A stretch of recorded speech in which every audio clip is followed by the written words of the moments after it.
দুর্বার গতিতে এগিয়ে চলছে রাজধানীর দ্বিতীয় উড়াল সড়ক। আজকের পর্বে মাত্র 1 মিনিটেই আশুলিয়া বাজার দিক হতে দরিয়ামুড় পর্যন্ত বেড়িবাঁধের সম্পূর্ণ অংশ নির্মাণ কাজের অগ্রগতির বিস্তারিত নিয়ে সাজানো হয়েছে। এই উড়াল সড়কের প্রথম গাড়ার উত্তোলন কার্যক্রম শুরু হয়েছিল আশুলিয়া বেড়িবাঁধের দিক হতেই। এরই মধ্যে আশুলিয়া বেড়িবাঁধের সড়কের দুপাশেই দৃশ্যমান উড়াল সড়ক। প্রতিনিয়ত এখানে গাড়ার উত্তোলন কার্যক্রম এগিয়ে চলছে।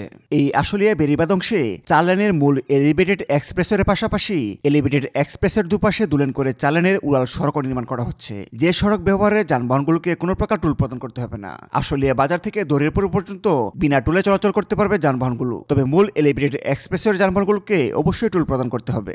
আশুলিয়া বাজারের দিক হতে আমরা এখন দরিয়ামুড়ের দিকে চলে আসলাম। প্রকল্পের এই অংশে পিলার নির্মাণের পাশাপাশি উড়াল সড়কের গাড়ার উত্তোলন এবং একই সঙ্গে উড়াল সড়কের ডালাই কাজও সম্পন্ন করা হচ্ছে। মূলত আগামী বছরই চালু করা হবে বিমানবন্দর থেকে আশুলিয়া বাজার পর্যন্ত, আর বাকি সম্পূর্ণ অংশে নির্মাণ কাজ শেষ করা হবে 2026 সালের জুনের মধ্যে। নির্মাণ কাজ শেষ হলে সাভার ইপিজেড থেকে বিমানবন্দর হয়ে ঢাকা চট্টগ্রাম মহাসড়কের কুতুবখালী পর্যন্ত উড়াল পথে 44 কিলোমিটার পথ পাড়ি দিয়ে যাবে মাত্র 1 ঘন্টার কম সময়ে।